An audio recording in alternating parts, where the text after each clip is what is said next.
S, ನಾನು Muralidhar sir, LPG ವಿತರಣೆಯಲ್ಲಾಗಿರುವಂಥ ಸಮಸ್ಯೆಗಳನ್ನು ನೋಡ್ತಾ ಇದ್ದೀರಿ. ಅಲ್ಲಿ ನಮ್ಮ ಪ್ರಭಾಕರ್ ಸರ್ ಹೇಳ್ತಿದ್ದಾರೆ ಯುದ್ಧ ಮುಗಿಯೋ ಹಂತಕ್ಕೆ ಬಂದಿದೆ ಅಂತ. ಯುದ್ಧ ಇವತ್ತಿಗೆ ಮುಗಿಯಿತು ಅಂತ ಅನ್ಕೊಳ್ಳೋಣ, ಮುಗಿಬಹುದು ಅಂತ ಅನ್ಕೊಳ್ಳೋಣ, ಅಥವಾ ಇನ್ನೊಂದು 4 ದಿನಕ್ಕೆ ಮುಗಿಬಹುದು ಅಂತ ಅನ್ಕೊಳ್ಳೋಣ. ಭಾರತ ಸದ್ಯದ ಸ್ಥಿತಿಯಿಂದ ಆಚೆ ಬರೋದಕ್ಕೆ ಎಷ್ಟು ದಿನಗಳು ಬೇಕಾಗ್ಬೋದು? 2 ವಿಚಾರ ಬದಲು ಕೊಡ್ತೀನಿ. ಮೊದಲನೇದು ಯುದ್ಧ ವಿಧ್ವಂಸಕ ಕೃತ್ಯ. ಮೊದಲ ಥರ ಸೂರ್ಯ ಎದ್ದ ಮೇಲೆ ಯುದ್ಧ ಮಾಡಬೇಕು, ಊರಾಚೆ ಮುಳುಗಿದ ಮೇಲೆ ಎಲ್ಲರೂ ಫ್ರೆಂಡ್ಸ್ ಆಗಿರಬೇಕು ಅನ್ನೋ ಭಾವನೆ ಯಾರಿಗೂ ಇಲ್ಲ. ಆ ಥರ ಯುದ್ಧಗಳು ನಡೆಯಲ್ಲ, ಅದು ವಿಧ್ವಂಸಕ ಕೃತ್ಯ. ಯುದ್ಧ ನಿಂತ ಮೇಲೆ ವಿಧ್ವಂಸ ಕೃತ್ಯಗಳು ನಿಲ್ಲುತ್ತೆ. ಆದರೆ ಯುದ್ಧದ ನಂತರದ ಎಫೆಕ್ಟ್ಗಳು ಬ್ಯಾಕ್ಟೀರಿಯಲ್ ಎಫೆಕ್ಟ್ ಆಗಿರುತ್ತೆ ಬಹಳ ವರ್ಷ. ಈಗ 2ನೇ ಪ್ರಶ್ನೆ, ನಮ್ಮ ಪರಿಸ್ಥಿತಿ ಕೆಟ್ಟದಲ್ಲ. ನಮ್ಮ ಪರಿಸ್ಥಿತಿಯಲ್ಲಿ ಶಾರ್ಟೇಜ್ ಇರಬಹುದು, ಮುಂದಕ್ಕಾದರೆ ಜಾಗರೂಕತೆಯಿಂದ ಇರೋಣ ಅಂತ ಕಂಟ್ರೋಲ್ ಮಾಡ್ತಾ ಇದ್ದಾರೆ. ಬೆಳಿಗ್ಗೆಯಿಂದ ಹೇಳ್ತಾ ಇದ್ದಾರೆ, ನಿನ್ನೆಯಿಂದ ಹೇಳ್ತಾ ಇದ್ದಾರೆ, ಹೋಮ್ ಕನ್ಸಂಪ್ಷನ್ಸ್ಗೆ ನಮಗೆ ತೊಂದರೆ ಇಲ್ಲ, ಕಮರ್ಷಿಯಲ್ ಕನ್ಸಂಪ್ಷನ್ಗೆ ತೊಂದರೆ ಇದೆ. ಇಲ್ಲಿ ಸ್ವಲ್ಪ ಆಡಳಿತಾತ್ಮಕವಾಗಿ ಧೋರಣೆ ಸರಿಯಿಲ್ಲ.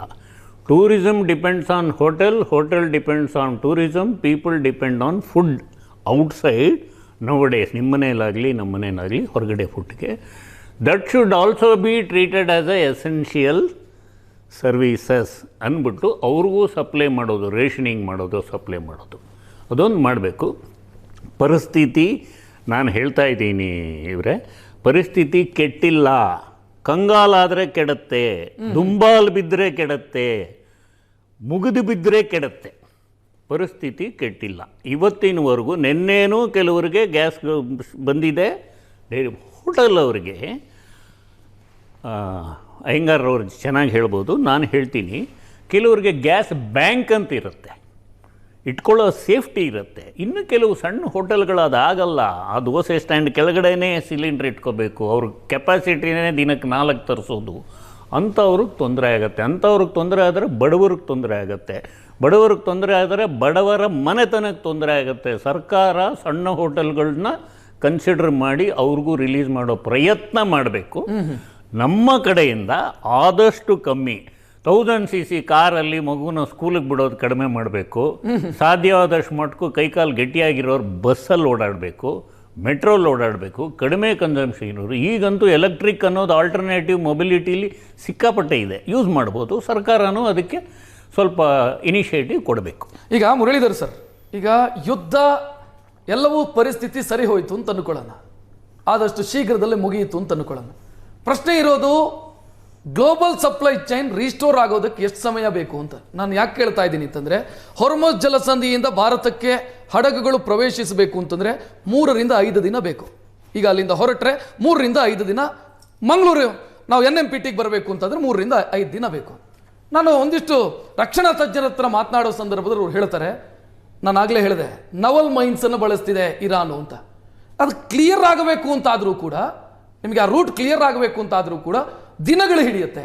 ಒಂದು ಸಣ್ಣ ಪ್ರದೇಶವನ್ನು ಕ್ಲಿಯರ್ ಮಾಡಬೇಕು ಅಂತಾದರೆ, ಮೈನ್ ಸ್ವೀಪಿಂಗ್ ಅಂತ ಮಾಡಬೇಕು ಅಂತಾದರೂ ಕೂಡ 3 ರಿಂದ 1 ವಾರಗಳ ಕಾಲ ಬೇಕು. ಒಂದು ಸಣ್ಣ ಪ್ರದೇಶ ಎಷ್ಟು ದಿನ ಬೇಕಾಗ್ಬೋದು ನಿಮ್ಮ ಪ್ರಕಾರ ಗ್ಲೋಬಲ್ ಸಪ್ಲೈ ಚೈನ್ ರೀಸ್ಟೋರ್ ಆಗಬೇಕು ಅಂತಾದರೆ? ಗ್ಲೋಬಲ್ ಸಪ್ಲೈ ಚೈನ್ ಈ ಮೈನ್ ಸ್ವೀಪರ್ಸು ಆ ಥರ ಇದ್ದು ರೀಸ್ಟೋರ್ ಆಗಬೇಕು ಅಂದರೆ ಖಂಡಿತ 1 ತಿಂಗಳು ಹಿಡಿಯುತ್ತೆ.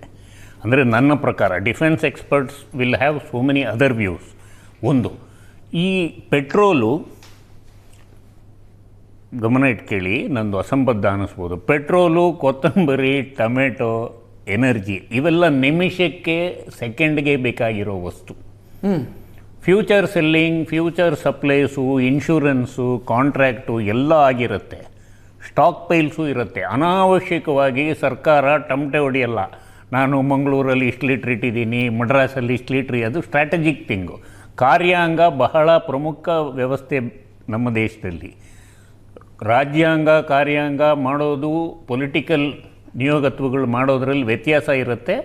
ಆ್ಯಸ್ ಆಫ್ ನೌ ನಮ್ಮ ಇದರಲ್ಲಿ ಶಾರ್ಟೇಜ್ ಬರ್ಲಿಕ್ಕೆ ಸಾಧ್ಯ ಇಲ್ಲ. ಬಟ್ LPG ಶಾರ್ಟೇಜ್ ಕಾಣಿಸ್ತಾ ಇದೆ, ರೇಷನಿಂಗ್ ಸ್ಟಾರ್ಟ್ ಆಗಿದೆ. LPGನಲ್ಲಿ ಅದೇ ನಾನು ಹೇಳಿದ್ದು, ಪ್ಯಾನಿಕ್ ಬೈಯಿಂಗ್ ಅಲರ್ಟ್ ಆಗುತ್ತೆ. ಈಗ ನಮ್ಮಲ್ಲಿ 30+ ರಾಜ್ಯಗಳಿದೆ, ಅಷ್ಟು ಡಿಸ್ಟ್ರಿಕ್ಟ್ಗಳಿದೆ, ಅಷ್ಟು ಡಿಸ್ಟ್ರಿಕ್ಟ್ ಕಮಿಷನರ್ಸ್ ಚೀಫ್ ಸೆಕ್ರೆಟರಿಗೆ ಬರೀತಾರೆ, ಅಷ್ಟು ಚೀಫ್ ಸೆಕ್ರೆಟರಿ ಸೆಂಟ್ರಲ್ ಕಮಾಂಡಿಗೆ ಬರೀತಾರೆ. ಅಲ್ಲಿ ಒಂದು ಮೀಟಿಂಗ್ ತೊಗೋಬೇಕು, ಒಂದು ಪತ್ರನ ನಿರಾಕರಣೆ ಮಾಡೋಕ್ಕಾಗಲ್ಲ. ಬಟ್ ಇಲ್ಲೇನು ಅಂದರೆ ರೇಷನ್ ಶಾಪ್ ಅವ್ರು ಸರ್ ನನಗೆ ಇವತ್ತು 25 ಜನ ಬಂದು ಕೇಳ್ತಾ ಇದ್ದಾರೆ LPG ಅನ್ನೋದು ಡೈಲಿ, ಸಡನ್ನಾಗಿ 200 ಜನ ಬಂದು ಕೇಳಿದ್ರೆ ಅವ್ರು ಏನು ಮಾಡ್ತಾರೆ? ಶಾರ್ಟೇಜ್ ಕ್ರಿಯೇಟ್ ಸರ್ ನಾನು ಯಾಕೆ ಕೇಳ್ತಾ ಇದ್ದೀನಿ ಆಗಬಹುದು. ನಮ್ಮ LPGಯ ಲೆಕ್ಕಾಚಾರವನ್ನು ನಾವು ತೆಗೆದುಕೊಂಡ್ರು ಕೂಡ 40% ನಾವು ಪ್ರೊಡ್ಯೂಸ್ ಮಾಡ್ತೀವಿ, 60% ನಾವು ಇಂಪೋರ್ಟ್ ಮಾಡ್ಕೊಳ್ತಾ ಇದೀವಿ. ಅದರಲ್ಲಿ 80 to 85% ಗಲ್ಫ್ ಕಂಟ್ರಿಯಿಂದಲೇ ಬರ್ತಾರೆ. ಅಂದ್ರೆ ಎಲ್ಲಿ ಡಿಸ್ಟರ್ಬ್ ಆಗಿದೆಯೋ ರೂಟು ಅಲ್ಲಿಂದಲೇ ಬರಬೇಕು. ಸೊ ಇಂಥ ಸಂದರ್ಭದಲ್ಲಿ ಸರ್ಕಾರ ಶಾರ್ಟೇಜ್ ಇಲ್ಲ ಅಂತ ನಾವು ಹೆಂಗೆ ಬಿಡಿ, ಪ್ರೊಡಕ್ಷನ್ ಬಗ್ಗೆ ಮಾತಾಡಿ. ಅವ್ರದ್ದು ಅನೇಕ ಪ್ರೊಡಕ್ಷನ್ ಪ್ರಾಬ್ಲಮ್ ಆಗಿದೆ. ನಿನ್ನೆ ಅವ್ರದ್ದು ಒಮಾನಲ್ಲಿ ಶಿಪ್ ಹೊಡೆದಿರೋದ್ರ ಬಗ್ಗೆ ಡೌಟ್ ಇದೆ. ಒಮಾನ್ ಅವ್ರಿಗೆ ಡೌಟ್ ಇದೆ, ಈ ಈಸ್ಟರ್ನ್ ವೆಸ್ಟ್ ಏಷ್ಯನ್ ಕಂಟ್ರೀಸ್ಗೆ ಡೌಟ್ ಇದೆ, ಅದು ಅಮೆರಿಕ ಹೊಡೆದಿದ್ದ ಅಥವಾ ಇರಾನ್ ಹೊಡೆದಿದ್ದ ಅಂತ. ಇಷ್ಟು ತೊಂದರೆಗಳಿದೆ. ಇದೆಲ್ಲ ಸರಿಯೋಗಿ ಬರೋದಕ್ಕೆ ಜಲಸಂಧಿ, ಅದ್ರ ಹೆಸರೇ ಸಂಧಿ. ಆ ಸಂಧಿಯಲ್ಲಿ ಇಡೀ ಪ್ರಪಂಚಕ್ಕೆ ಬರಬೇಕು. 22% ಪ್ರಪಂಚದ ವಸ್ತುಗಳು ಅದ್ರ ಮೂಲಕನೇ ಬರೋದು. ಎಸ್, ಸೊ ತೊಂದರೆ ಆಗತ್ತೆ. ಬಟ್ ರೇಷನಿಂಗ್ ಅನ್ನೋದು ಅದಕ್ಕೋಸ್ಕರ ಶುರು ಮಾಡಿರೋದು. ಏಕದಮ್ ಸರ್ಕಾರ ಅನೌನ್ಸ್ ಮಾಡಲ್ಲ, ನಾಳೆಯಿಂದ ಸಿಲಿಂಡರ್ ಕೊಡಲ್ರಿ ಅಂತ. ರೇಷನ್ ಮಾಡ್ತಾರೆ, ಎಲ್ಲರಿಗೂ ತಲುಪಿಸ್ಬೇಕು, ಈಕ್ವಿಟಬಲ್ ಡಿಸ್ಟ್ರಿಬ್ಯೂಷನ್ ಆಗಬೇಕು. ನಾವು ಕೊರೋನಾ ಸಮಯದಲ್ಲಿ ಮೆಡಿಸಿನ್ಸ್ ಬಗ್ಗೆ ನೋಡಿದ್ವಿ, ಆಕ್ಸಿಜನ್ ಸಿಲಿಂಡರ್ಸ್ ಬಗ್ಗೆ ನೋಡಿದ್ವಿ. ಇದೆಲ್ಲ ತೊಂದರೆ ನಿಭಾಯಿಸೋ ಶಕ್ತಿ ಭಾರತಕ್ಕಿದೆ. ಭಾರತ ಸಾಮಾನ್ಯ ದೇಶ ಅಲ್ಲ. ಇದು ಡೆಮಾಕ್ರಸಿನ ಯಾವುದೋ ಮರ್ಕಟದ ಕೈಗೆ ಮಾಲೆ ಹಾಕಿಲ್ಲ ಜನ. ಇಲ್ಲಿ ವ್ಯವಸ್ಥಿತವಾಗಿ ನಡೀತಾ ಇದೆ, ತೊಂದರೆ ಆಗಲ್ಲ.